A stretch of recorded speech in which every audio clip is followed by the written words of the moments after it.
Hi, and welcome to the Judges webinar. Our hope is you will better understand how to judge TSA, the Technology Student Association competitive events.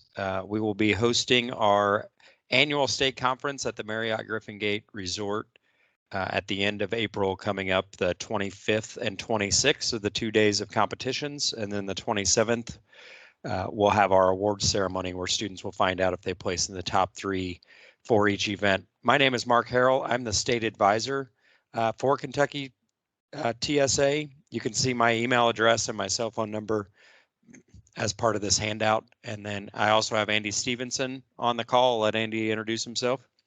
Hello, how are you doing this afternoon? Andy is our state coordinator as well as our judges chair. So Andy will be emailing you important information. You can see his email address and his cell phone number on this sheet as well. We just want to talk through this guide to help you understand kind of what you're walking into before you get there. First of all, we just expect our judges to be in casual attire. There is no need for suits or sports jackets unless that's something you're interested in doing, but just casual attire, polo shirt, khaki, pair of slacks, whatever is more comfortable for you. And we also require that of our students, and we'll talk about the student dress code here shortly. Please make sure you have a cell phone that has a calculator and a stopwatch on it, or bring a hand calculator and a stopwatch if you don't have a smartphone. That's going to come in handy when you're tabulating scores, and some events do have a timed component to it. Once you enter the Marriott Griffin Gate Resort, I'll show you the parking map and the location of the registration desk here in a second. But the first thing you're going to do is come to the registration desk and register. We'll give you a name tag that just says KYTSA judge on it, just so if people wonder who you are and why you're wandering the halls. You'll get a map at that point as well, just so you can find your room location. And we have a small gift and a token of appreciation for you as well that you'll pick up. So first things first, stop by Saxony. You're going to see that on the map that I'm going to scroll down to in this packet. So first of all, any of this is open parking at the Marriott. There are no reserved spots, and the main entrance is here. That little fountain area actually is gone. The fountain doesn't exist anymore, but the giant portico there does exist. And so here's our hotel map. So you're going to enter under that portico that I mentioned. Just go right around the gift shop. This is actually a Starbucks. And then Saxony will be right here. This is where you're going to register. So register first and foremost, check in so we know you're here and ready for your event. If you do look at this hotel map, most of the rooms are going to be down this hallway. However, if you're in Spendthrift or Elmendorf, they're actually on the 7th floor. So after you check in, hit the elevators, go up to the 7th floor, and you'll be able to find those 2 rooms. If you are in Terrace Ballroom, you'll come back here behind the restaurant.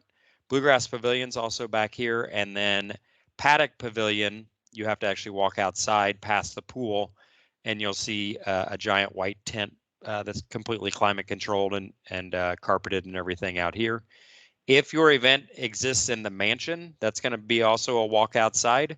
So the mansion is on the Marriott property, and we have several rooms in there that will do host judging events in as well. So the folks at the registration desk are going to be able to help you find your room. And so just make sure you ask if you have any questions on how to get there. So coming back up to the top, we would ask you to come about 15 minutes early so you have time to check in and find your room. Andy will be emailing you your schedule with all of your event dates and times, where to be for each event that you've signed up for. Your event coordinator will meet you in the room. They're going to have all the materials. So they'll have the rubrics, the rules for that specific event, all the submissions if they were pre-submitted at a drop-off or online. So your event coordinator will meet you in that room at your designated time with all the details that you're going to need. And they're kind of there as your guide to help you as you score. You do need to score in pins, so we don't have any issues with that. And also, please come to consensus with other judges and make sure that your scores are within 10 points of each other for each submission. So if you have students walking in to present to you, confer with the other judges just to make sure that those scores are relatively close to each other. The issue that we sometimes have is if these students want to move on to the national conference, they'll get these rubrics back to prepare and improve their submissions before they go to nationals.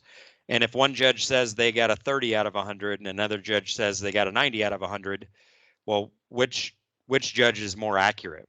So by keeping scores closer together, we're going to ensure that students are going to get great feedback from you and some constructive criticism so they can improve as they move on to the national conference.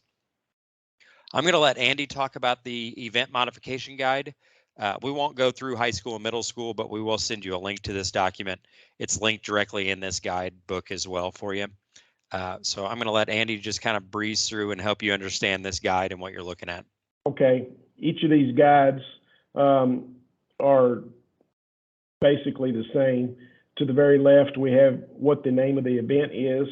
The eligibility tells them how many students or how many teams or how many individuals can be, how many teams or how many individuals may compete in that event per school. That will be different at the state level as compared to the national level, which the event guides that you will be using are written for the national conference, which is 4 days, and we are basically a day and a half of competition. Then the next column is the number of team members that may be on the team. And there are a couple of events that say they are a team event, but one person may compete as a team. So if it's in the event guide that it can be one, then there will be somewhere between 1 and 6 members on the team. If it says just team, it can be anywhere from 2 to 6. And some events, for instance, like Tech Bowl, Systems Control, specify the number of team members, which are 3. Debating technology issues is 2. They're a team of 2 that do the debate. Then we have a checklist, a series of columns that are vertical there, and those are the items that the students turn in or produce. And there's a portfolio of documentation. They may have a display of some type. They may have a prototype or some type of artifact that they had to design and create. It tells them whether they're going to have a presentation or whether the judges, whether they won't have a presentation. Sometimes it's an interview or a presentation as part of the semifinals. Then, because our conference is basically a day and a half of competition as compared to 4 days of the national conference, we have to make adjustments to the rules. So any adjustments that we make to the total TSA guide rules that you will be given are made in that far right column. And whether it's how the event is turned in, whether there may or may not be a semifinal portion, or whether the time frame has been altered, or any like items. Yep, and your event coordinator is going to help you understand. We just wanted you to be aware that we do run things a little bit differently than the event guide, because like Andy said, that is built for the national conference, which has a lot more time and a lot more entries. So just wanted to make you aware of that. So if your students come into your room and they say, we don't have to do that section, or the event coordinator tells you that you don't have to do that section, you're just aware of that ahead of time. There is also a link just in this guide straight out to the general rules. So take a look at these. There's not a lot of them, but you can click on high school or middle school. This is for every event, so that they can't use explosive, flammable material. They can't submit something that depicts violence. There's a lot of rules that just apply generally across the board. So take a look at that document just so you have that in your mind there. Okay, so let's walk through what an event guide looks like. I'm going to show you high school engineering design, but they're all going to be laid out almost identical. So first of all, you'll have an overview section. This just helps students and judges and coordinators understand what the event is about. Eligibility, ignore this section. This is built specifically for nationals. You saw back on the event matrix, our eligibility. So we allow more teams in some cases because we have more room. Time limit, this more than likely will apply to our competition unless we've modified the event. So make sure you check again the event matrix, the modification guide, and your event coordinator is going to know that a lot better anyway. Attire, they'll need to be in competition attire, and we'll talk about attire here in a minute. Next section is always going to be procedures. So what do students have to do before they come to conference? And if I scroll up over here, what are they going to do preliminary? So this is going to be a drop-in, a drop-off, and then we'll post semifinals if applicable. And then in this case, this group will come back for a semifinal round and actually present in front of the judges live. You're going to see all the rules and regulations, again, specific to the prelim round as well as the semifinal round. I'm not going to go through this too much in detail, but you'll see here all the contents that this event needs to have in their portfolio they're going to turn in, and then what their display in this case is going to look like.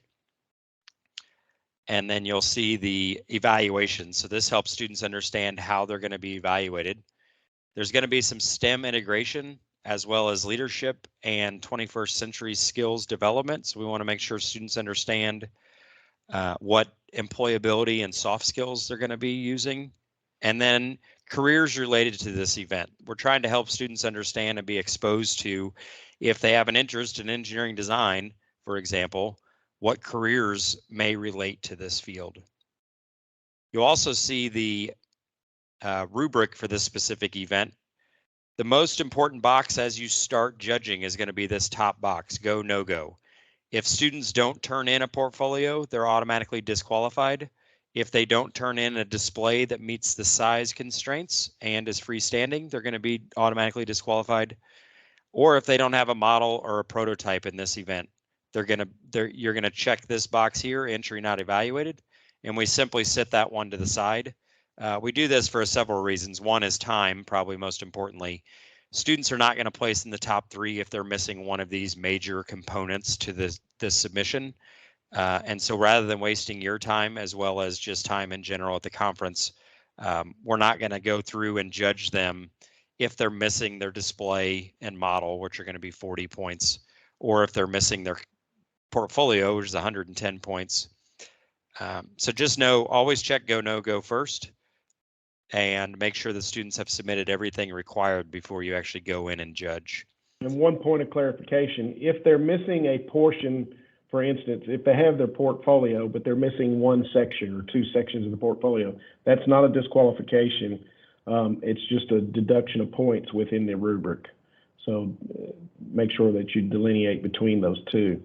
If they have the documentation or some of it, then it is not part of then it's checked in the upper box as if they do have it. Because sometimes that's quite often a question from judges.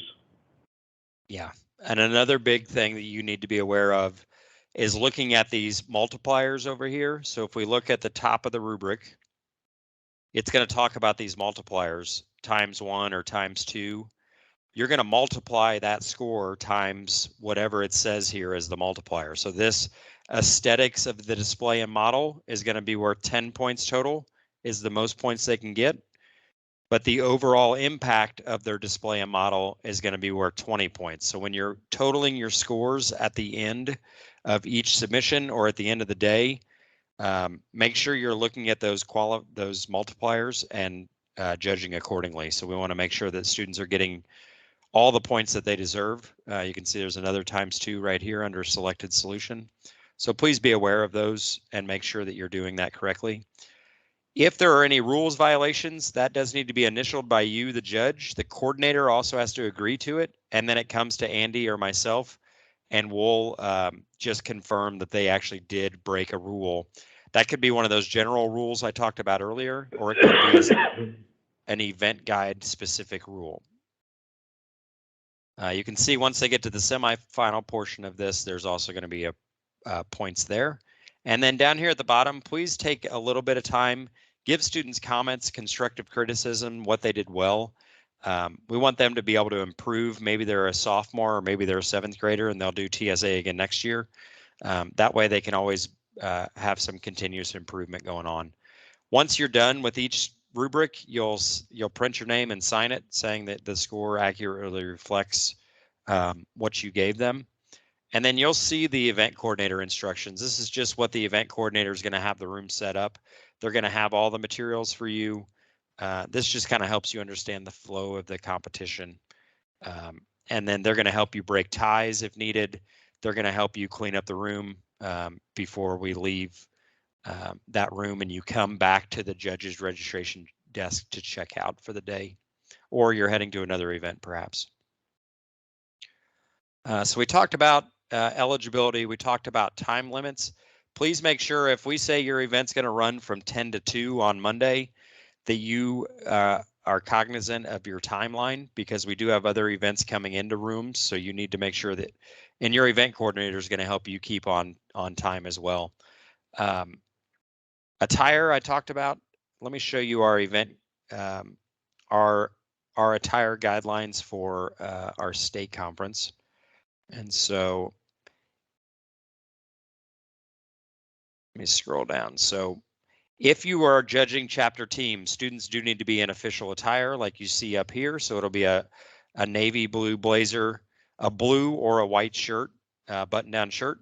And then males must have a tie on. They need to have gray pants or a skirt. And then you can see black dress shoes or socks and hosiery. If you're doing an event that is not chapter team, so all other events, we're asking students to be at least business casual. So polo shirts, they do not have to match. They don't have to have their chapter or their school name on it.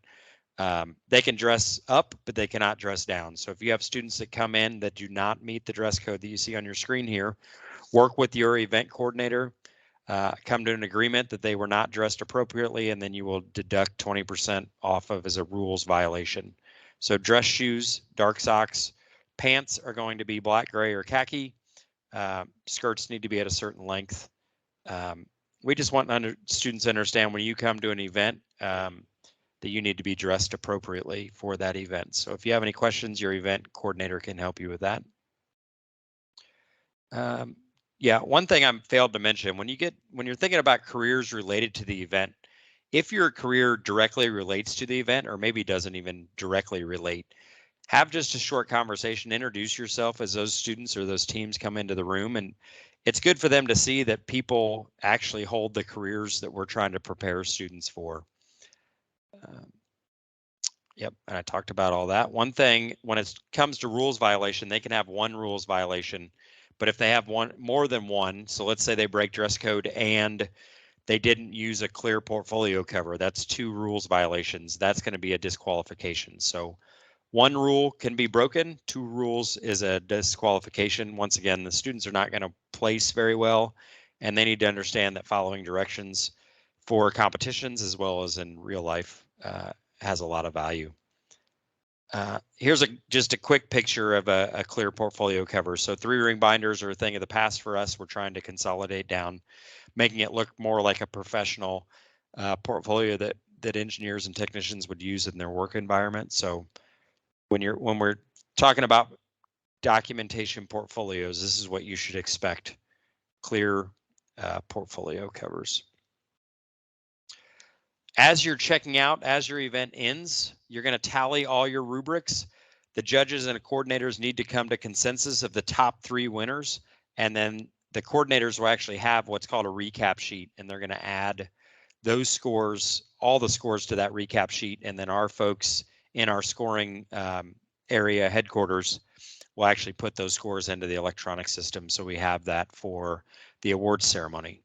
The judges will bring back all the materials. You're just required to bring back your badge to the registration desk and check out if you're done judging for the day. If not, keep your badge until you're done for the day. Drop that back off, and we'll reuse those badges in future years. One thing that's not in here, but if your event crosses over a lunchtime or a dinner time, we will have a box lunch delivered to your room where you're judging. So when you filled out the judge's interest form, you should have picked what type of meal you would like delivered. So we'll bring that right to you, so that you won't have to leave your room to do that. That's all I have on my side. Andy, is there anything else you can think of that's important for the judges? No. One other thing you missed on those in Chapter 10, their blue blazers also have to have a TSA patch on the left breast. Yep. Thanks, Andy. Yeah, they'll need to have let me zoom in. Yep, they'll have a patch, as you can see here. Once again, chapter team, middle school and high school are the only two events that require that official dress. Everything else is going to be business casual. And I do want you to keep in mind, some of these students are coming from fairly low socioeconomic backgrounds. So, when in doubt, maybe err on the side of caution when it comes to dinging them